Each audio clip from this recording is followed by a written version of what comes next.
How to Sculpt and Draw a Skull. Video by Vladimir London, the Life Drawing Academy tutor. In the Life Drawing Academy Personal Tutoring course, students learn professional drawing techniques, including constructive drawing, perspective, tonal rendering, portrait and figure drawing, composition, and so on. Rose, one of this course's students, is currently learning human skull anatomy.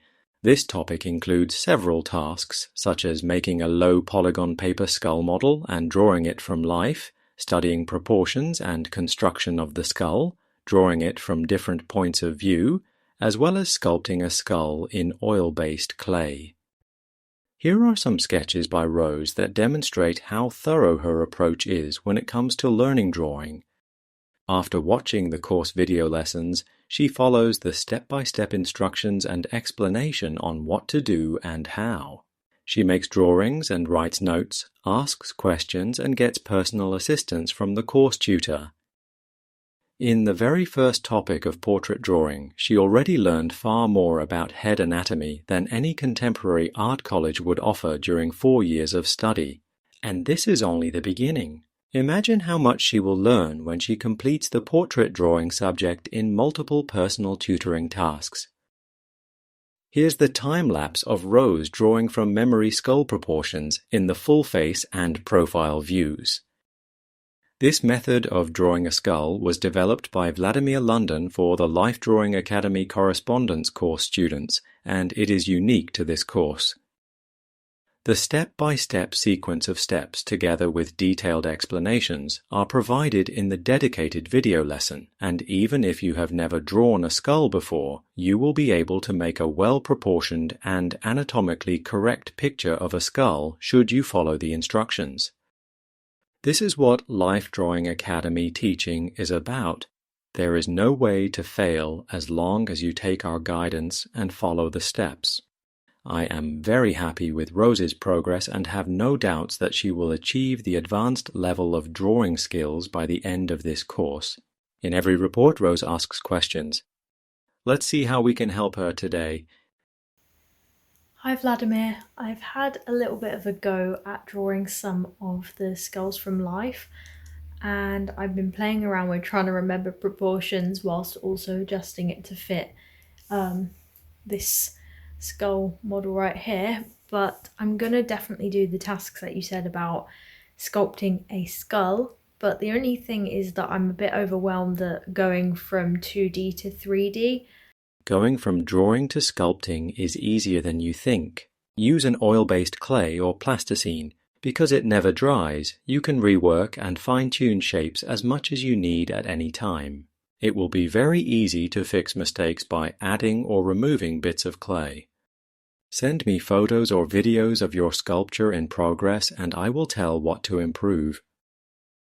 So I was drawing just straight on proportions this morning, and then I've started trying to think about how you would inscribe a head into a cube.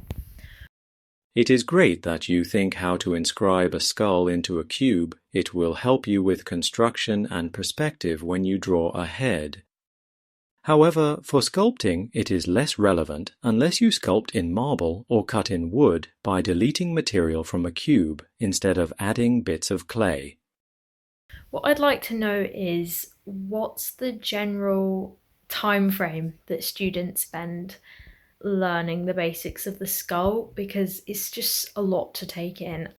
Please do not worry. At Life Drawing Academy, you have a lifetime membership and can study at your own pace without deadlines.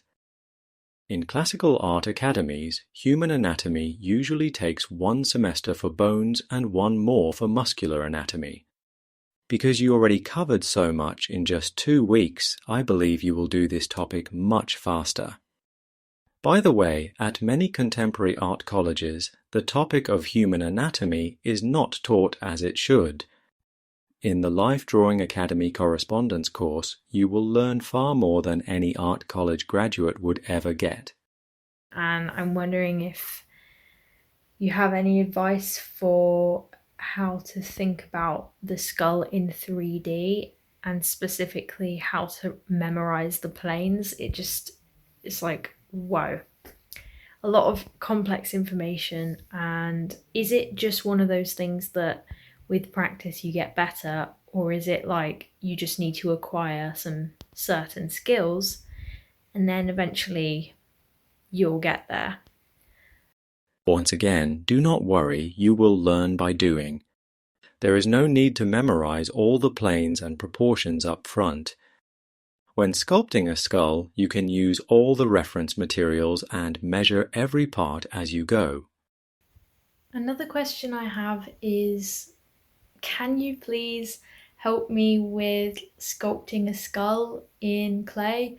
Because I'm a bit like, oh my gosh, I'm really excited to do sculpture, but how do you start? Like, how do you even make sure you start with simple block? That would be really helpful.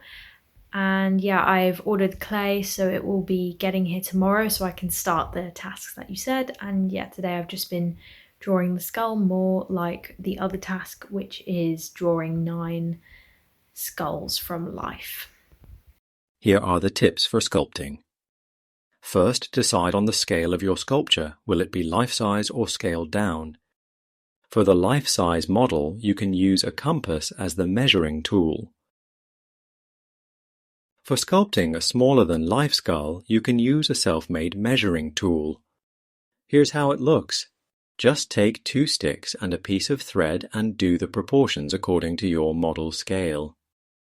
To save clay or plasticine, fill the bulk of your future sculpture with a bag with sand or tightly packed paper as you did when sculpting a sphere for drawing it from life.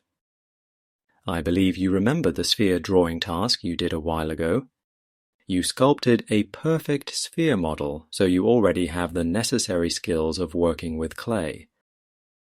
You can start sculpting a skull the same way as you did a sphere model.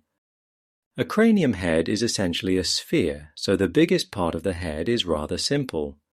When the bulk of the cranium is ready, add small pea-sized pieces of clay bit by bit. This way, you can build up the necessary shapes gradually with precision. Check proportions with the measuring tool as you go. Simply measure the reference pictures and the model you already have. Apply the same relative proportions to your sculpture. Because every head is individual, proportions will vary from one person to another. You will learn a great deal about construction, shapes, and proportions by sculpting. Make sure your sculpture is symmetrical. Work on the left and right halves simultaneously. In the Life Drawing Academy personal tutoring course, there is no way to fail. Send us your work in progress and we will advise what to do next.